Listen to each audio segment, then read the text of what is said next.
Naam, kinachoendelea ndani ya klabu ya Simba kimewaacha wengi wakishangaa. Ni kipi hicho kinachoendelea ndani ya klabu ya Simba? Hii ni Data Sports, mimi ni Hassan Saddam, niko na Alois Sagara. Tuko hapo kukujuza hicho kinachoendelea ndani ya klabu ya Simba. Hakikisha uko nasi kuanzia mwanzo mwisho.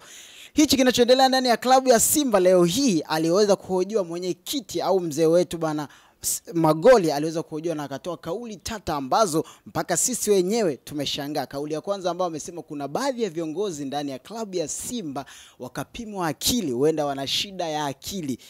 Imagine kiongozi mkubwa kama huyo anatoka anasema ndani ya bodi ya wakurugenzi au ndani ya klabu ya Simba kuna viongozi wana shida ya akili wapimwe. Lakini kauli nyingine tata aliyoitoa ni ya kwamba ndani ya klabu ya Simba kuna pande ambazo wao wakifungwa wengine wanafurahia.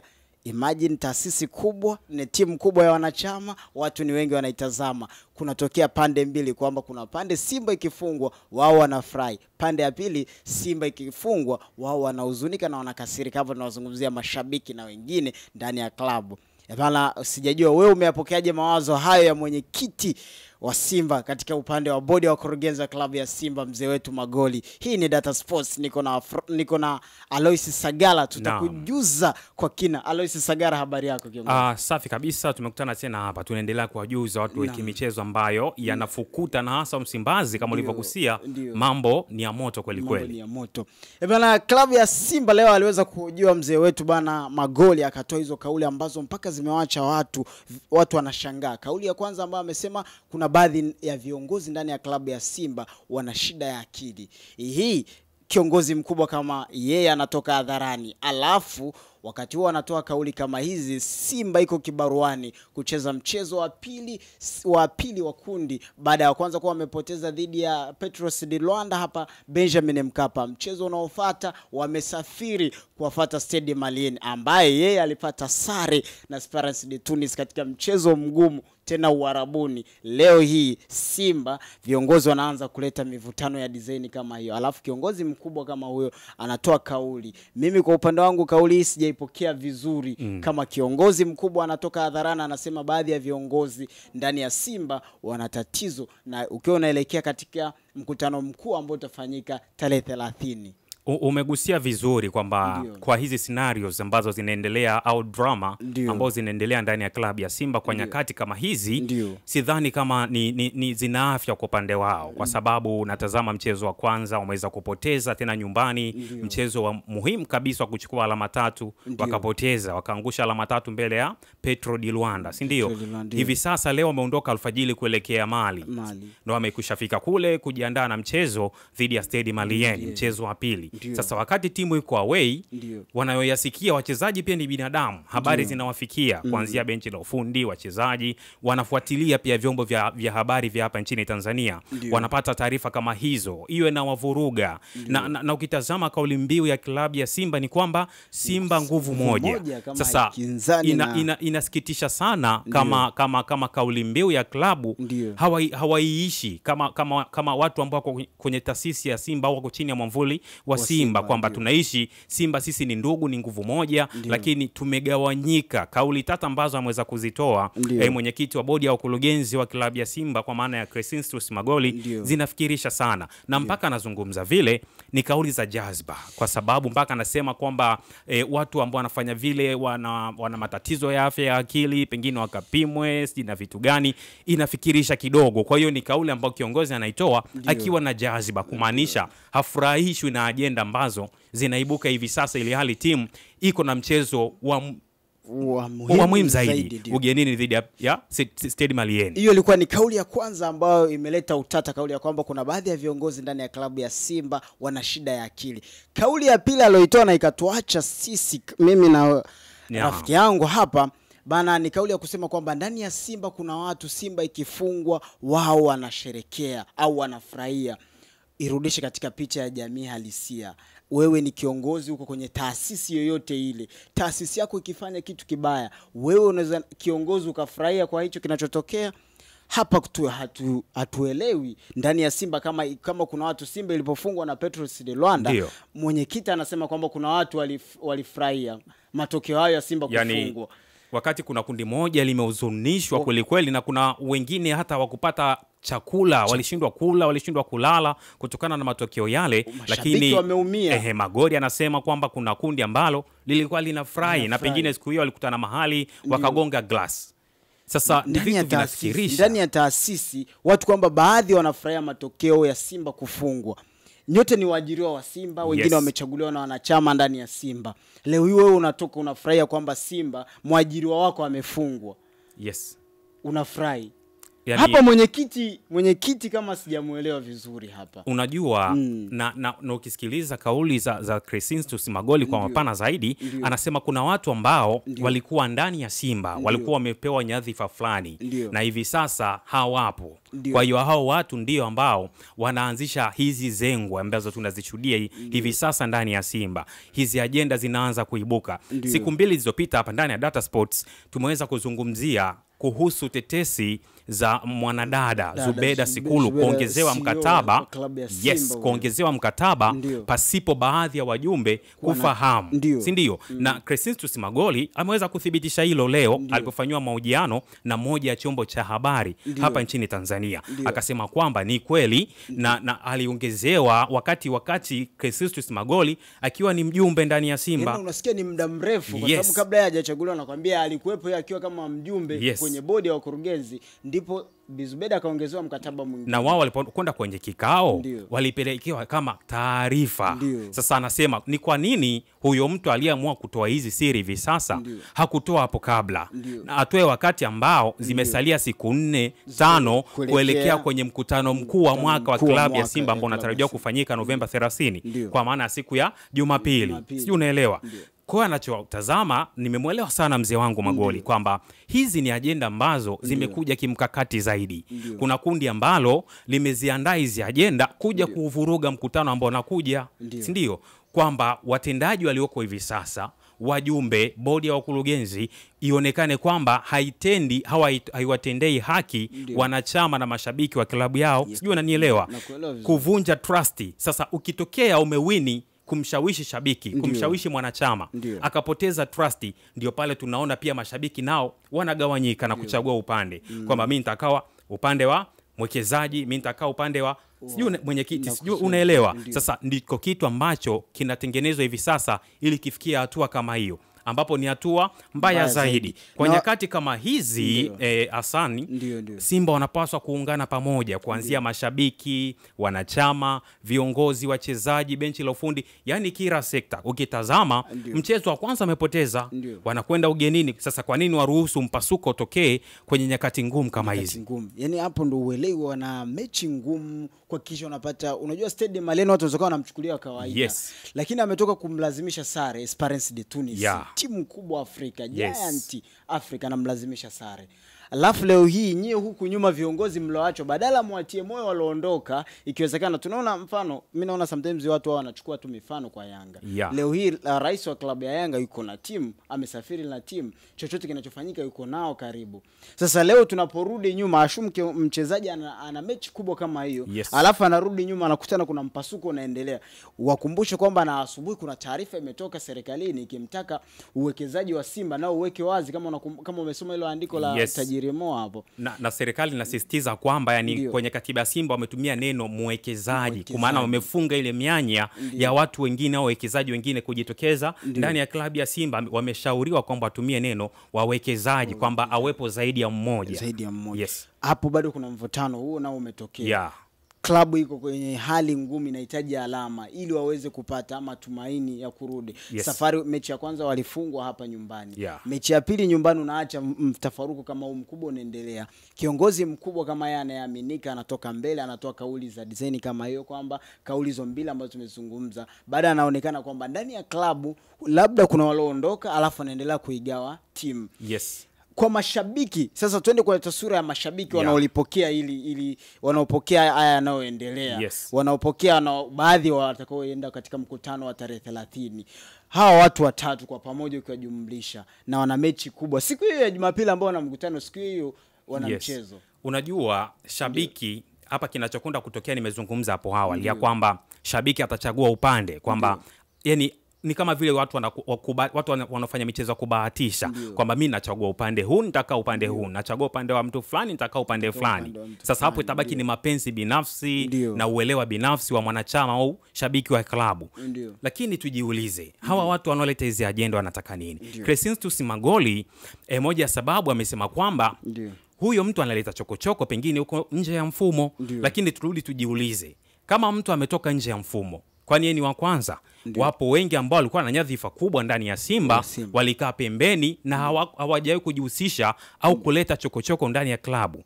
Unapotoka muda wako umetamatika au unapotolewa sehemu fulani na kutolewa ndani ya taasisi klabu kama Simba, unapaswa kukubali kwamba pengine nimeshindwa kudeliver kile kitu ambacho taasisi iliamini kwamba naweza kukifanya, ilitarajia mambo makubwa kutoka kwangu, au nimeenenda kinyume na misingi ya klabu. Sina haja kuendelea kungangania na kuchunganisha ambao amebaki ndani ya taasisi kuendelea kuijenga timu, si ndio? Yani hii inakuwa ni uchu wa madaraka. Sasa kwamba ndo maana Magoli mzee wangu amekuwa akisema kwamba kuna baadhi ya watu ndani ya Simba wanaamini kwamba bila Simba, yani bila wao Simba haiendi, kitu ambacho si kweli. Kabla ya Mo Dewji, kabla ya Crescentus Magoli, kabla ya Murtaza Mangungu, walikuwepo watu wengine ambao wamejenga Simba kuanzia kipindi hicho inaanzishwa mnamo mwaka 1936 hadi hii leo. Tazama huo muda, ni muda mrefu kwa ndani ya Simba, wamepita watu wengi sana. Sasa kwa nini leo wewe uwe nje ya mfumo ndo uje ulete agenda za namna hii? Na akauliza swali la msingi kwamba kama kweli alikuwa anatambua huyu alileta agenda hizi, kwa nini hakuzileta kabla wakati akiwa ndani ya mfumo? Japo hajaweza kumtaja hadharani, si ndio? Ni swali ambalo linaweza kufikirisha kidogo, lakini ndio uhalisia kwamba mtu akiwa ndani ya mfumo, hata kama kuna mabaya yanaendelea, hata kama kuna maovu yanafanyika ndani ya taasisi ambao yana hudumu pia kama kiongozi, hana ile willing ya kutoka na kusimamia. Kuna core moja ya uongozi wanasema transparency, kwamba kuwa muwazi. No matter niko ndani ya mfumo au niko nje, nitasimamia ukweli na uwazi. Sasa mtu anakuwa ndani ya taasisi inatenda vibaya, haji mbele kuzungumza, ambaye anakuja leo kuzungumza baada ya kutoka kwenye uongozi au kutolewa na kuwekwa pembeni. Kwa hiyo ni fitina tu ambazo zinaletwa wakati huko kuelekea mkutano mkuu. Hizi ni figisu tu na agenda za ajabu ambazo zimeletwa kuvuruga mkutano mkuu, lakini pia kuwavuruga wana Simba. Tunaendelea hapo. Wakati tunaendelea kulizungumza, leo tumezungumza kwamba Bizubeda alishapewa mkataba muda mrefu. Wajumbe walikuwepo wakapitisha, naye mwenyewe mzee wetu Magoli amekiri kwamba alikuwepo wakati anapewa. Tunarudi kumtazama yeye wakati anapewa mkataba au wakati anaongezewa. Je, ni wanachama wote walikubaliana hicho kitu kwamba tumkabidhi? Kwa kauli ya Magoli, lakini pia kwa taarifa ambazo tulizipata hapo awali na Data Sports tukalizileta kwa watazamaji wetu, ni kwamba kuna baadhi ya wajumbe ambao hawakuwa na taarifa ya Bizubeda Sekuru kuongezewa mkataba. Kumbuka wakati anapewa yale majukumu, alipewa mwaka mmoja wa matazamio ya kwamba huyu mtu tunampa mwaka, tunamfanyia matazamio kama ametenda vizuri, kama amesatisfy zile goals za klabu, kama anatimiza majukumu yake vizuri, basi tunaweza tukampeleka tukampropose kumongezea muda mwingine. Kilichokuja kutokea, wameenda kwenye kikao wajumbe, hoja inaletwa, mtu anasema tayari mtu aishaongezewa mkataba. Sasa ina maana maamuzi yalifanywa na mtu mmoja au na kikundi kidogo cha watu ambao ndio walikuwa na hiyo taarifa. Wengine wanaleta wazo kwamba tumjadili mtu fulani, tumuongezee muda au tuachane naye. Unaambiwa hiyo tayari imeisha na mtu ashapewa kandarasi ya muda mwingine kuendelea kutumikia klabu ya Simba. Unatazama mambo ambayo kwa klabu kama Simba, klabu namba 5 barani Afrika kwa ubora, kwa ukubwa iliyokuwa nayo Simba, ni mambo ambayo hata leo hii timu kama Pamba Jiji haiwezi kafanya, au hata timu yangu ambayo hivi sasa imeshuka daraja zaidi uko chini, Biashara United Mara, haiwezi kafanya vitu kama vile michezoni. Kwa hiyo Simba wanapaswa kutambua wao ni image. Kuna vilabu ambavyo viko chini ya Simba. Unajua Tanzania tunazungumzia kwamba vilabu vikubwa ni viwili, kwamba kwa maana ya Simba pamoja na Yanga. Pengine kuna Azam wanawatazama Simba wanatumia kama case study, wanawatazama Yanga wanatumia kama case study, wanajifunza. Sasa kama nyinyi wakubwa mnashindwa kuwa viongozi wazuri, mnashindwa kuenenda vizuri na kuendesha mambo yenu kwa namna ambayo imenyooka vizuri zaidi, sisi tujifunze nini kwenu? Na wakati nyie ndio wakongwe. Azam ni ajuzi tu, haina hata miaka 25. Sasa Simba na Yanga wana miaka zaidi ya 60.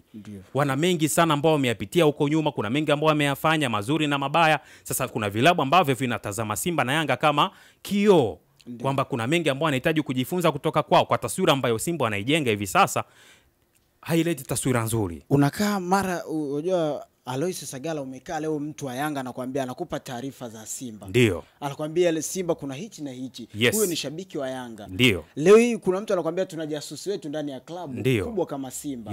Ukisikia kuna mtu anasema ukiona mtu ndani kwako taarifa zako zinavuja, na maana usalama wako ni mdogo. Ndivyo ilivyo. Ina maana ndani ya Simba hichi ni ukweli usiopingika kwamba ndani ya Simba wao kwa wao kuna wanaosalitiana kama alivyosema mzee wetu.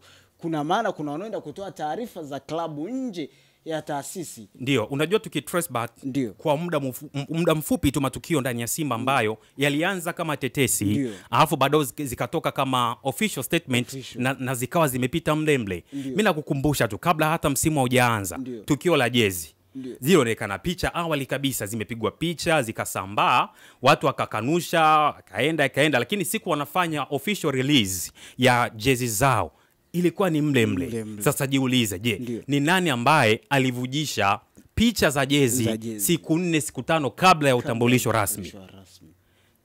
Kuna matukio mengine ambayo yametokea hapa kati, hata la juzi tu, kwamba Simba hawatozindua jezi mpya bali watabadilisha logo, kwa maana ya main sponsor hapa mbele watamweka Mokola, wataweka na logo ya CAF, lakini jezi itabaki kuwa vile vile kwa maana ya texture, muonekano na kila kitu. Na ndivyo ilivyokuja kuwa. Sasa unajiuliza, je, ndani ya Simba ni nani ambaye anavujisha siri nyeti? Mbona kwa upande wa pili hatuoni mambo kama haya yakitokea?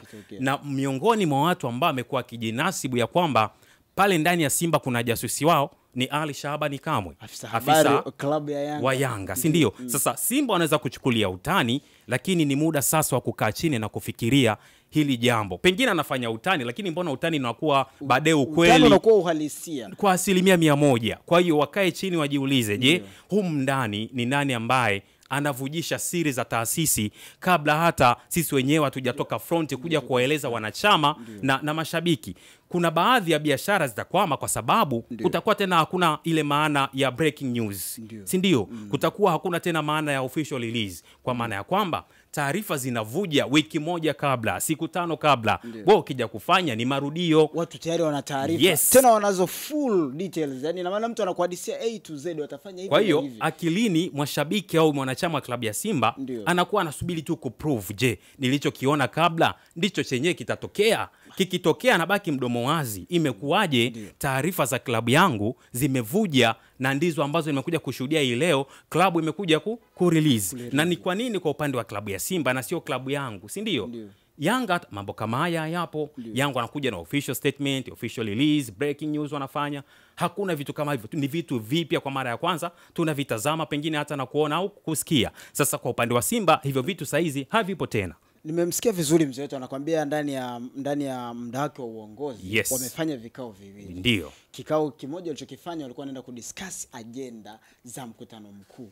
Tunaulizana swali mimi na wewe. Wametoa barua ya kutaarifu mkutano mkuu. Pasina kuweka agenda zinazoenda kudiskasiwa kwenye mkutano mkuu. Kuna washabiki ameniuliza na mimi nimekosa majibu mazuri ya kumpa. Umetoa press release kwamba umetoa nini ya mkutano mkuu, tunaenda kukaa. Wanachama wanaita kama maana kauli yake ya mwisho amesisitiza kwamba wanachama hakikisha wanafanyaje? Wanafika kwa wingi kuhudhuria. Lakini wanaenda kwenye mkutano mkuu pasina kujua agenda kuu inaenda kuzungumzwa ni ipi. Nikatamani kuuliza, labda hairuhusiwi kutaja zile agenda zako wakati una publish taarifa ya kwamba tutakuwa na mkutano mkuu, labda zinabaki kuwa sirini? Hapana, unajua agenda unafanya ku-highlight. Uwezi ukatoa kila full information. Tuna highlight ya kwamba labda tutaenda kugusa eneo la pengine miundombinu ya klabu, si ndio? Tutaenda kugusa maendeleo ya soka la vijana, maendeleo ya soka la wanawake kwa upande wa Simba na Simba Queens. Na kuna nyakati imekuwa ikifanya vizuri na nimewahi kushiriki paka michuano ya kimataifa, si ndio? Kwenye ligi saizi wamepoteza ule utawala wao mbele ya JKT amechukua Queens. Lakini Simba ni top contenders pia ambao wanakuwa wanapambania ligi kuu ya wanawake. Unaona mambo kama hayo. Kwa hiyo tulitarajia baada ya Simba kutoa taarifa ya kwamba tarehe 30 Novemba tutakwenda kufanya mkutano mkuu wa klabu wa mwaka.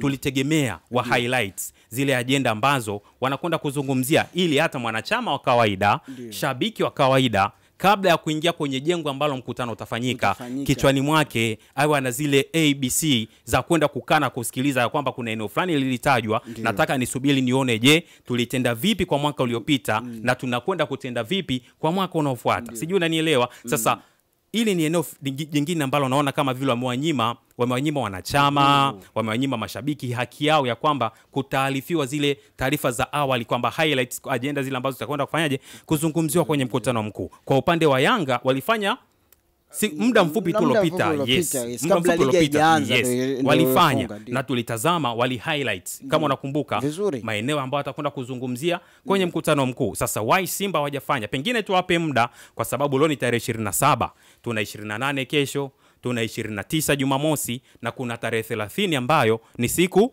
ya mkutano wenyewe. Lakini nilitarajia wafanye wakati ambao wametoa taarifa ya kwamba tutafanya mkutano tarehe fulani na mwezi fulani, wangeambatanisha na agendas ambazo zitakwenda kufanyaje kuzungumziwa. Maana kama kikao kilifanyika na mzee wangu Magoli alifanya vikao viwili kwenye uongozi wake tangu ameshika madaraka, kwamba kikao cha kwanza kilikuwa ni kuhusu bajeti na kikao cha pili umesema ilikuwa ni kuhusu kupanga agenda mkutano mkuu utakaofanyika tarehe 30. Sasa kama tayari wajumbe wamesha highlight zile agenda, wanaenda kuzungumzia nini? Kwa nini wanachama na mashabiki wasaarifiwe mapema pia na wafahamu, ili ninapokwenda pale nisiwe mgeni wa kila jambo? Ili kama kuna agenda itakuwa skipped, kwa maana itarukwa, nitahoji mbona kuna agenda fulani ilirukwa, ni kwa nini ilirukwa? Je, ina makando kando, hatukutenda vizuri au kuna nini? Si ndio? Wamewakosea mashabiki wao kwa upande fulani, kwa jinsi ambavyo mimi ninatazama. Namaliza na kauli moja ambayo ameitoa mwalimu au meneja mkuu wa Simba Dimitar Pantev, naye amesema sio kila mechi lazima tufunge, ila lazima tucheze vizuri. Naam, nikushukuru wewe uliyetutazama kuanzia mwanzo mwisho. Hii ni Data Sports.